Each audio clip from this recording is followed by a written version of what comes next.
ইসলামী শাসন দেব নীতি চাই বীর সাহেব জন্ম নাই যোগ্য নেতা পাইছি ভাই বীর সাহেব জন্ম নাই সারা বাংলায় শুনতে পাই বীর সাহেব জন্ম নাই এই নেতা চুরি নাই বীর সাহেব জন্ম নাই বাংলাদেশে দেখতে চাই বীর সাহেব জন্ম নাই। আলহামদুলিল্লাহ, ইসলামী আন্দোলন বাংলাদেশ কসবা উপজেলা শাখা মূলগ্রাম ইউনিয়নের আজকে হাত পাকার শোডাউনে আমরা আশাবাদী সারা পেয়েছি। যেখানে গিয়েছি মানুষ আমাদেরকে স্বাগত জানিয়েছে, অভিনন্দন জানিয়েছেন এবং হাত পাকার পক্ষে সবাই আমাদেরকে হাত মেরে তারাও আমাদেরকে শুভেচ্ছা জানিয়েছেন। এবং ইসলামী আন্দোলন বাংলাদেশ মূলগ্রাম ইউনিয়ন সহ কসবা উপজেলাতে ইনশাল্লাহ হাত পাকার অনেকটাই ভালো একটা অবস্থান আছে। যত শান্তিপ্রিয় জনতা আছে, কসবা এলাকার শান্তিপ্রিয় মানুষ সবাই শান্তির পক্ষে, সবাই সুষ্ঠু পরিবেশে যদি নির্বাচন হয়, সবাই যদি ভোট দিতে পারে, আশা করা যায় ইসলামের বিজয় হবে, হাত পাকার বিজয় হবে। এবং ইনশাআল্লাহ এবং যারা আছে সকলেই চাচ্ছেন, আগে যারা দুর্নীতিবাজ ছিল, টেন্ডারবাজ, সন্ত্রাসী ছিল, তাদেরকে এখন মানুষ ভালোবাসে না। যারা শান্তির পক্ষে মানুষ আছে, যারা ন্যায় ইনসাফ ভিত্তিক সমাজ গড়তে চায়, তাদের পক্ষে সমাজ এবং যারা জনগণ আছে তারা রায় দিবে ইনশাল্লাহ।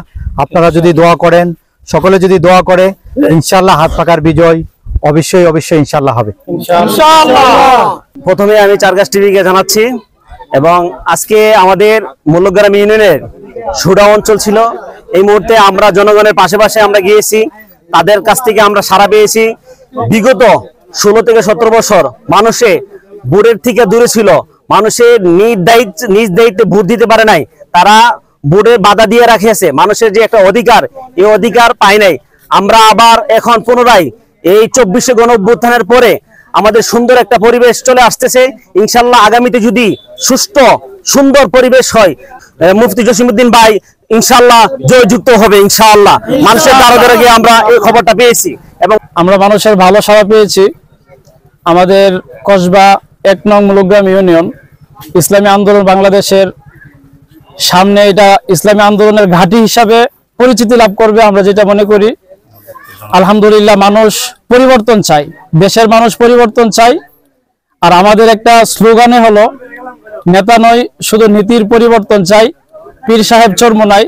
নীতির যখন পরিবর্তন আসবে, দেশে দুর্নীতি, সুদ, ঘুষ, মাদক, দেশে অনিরাপত্তা, এগুলা সবকিছু বন্ধ হবে ইনশাল্লাহ। আমরা আগামীতে সকলে ঐক্যবদ্ধ যেন আমাদের আসন থেকে কসবা আখাউড়া এবং সারা দেশবাসী প্রত্যেকে ইসলামী আন্দোলনের প্রার্থীকে বিজয়ী করে আমরা সংসদে পাঠাবো। আমরা ইসলামী আন্দোলনের হাতকে মজবুত করব।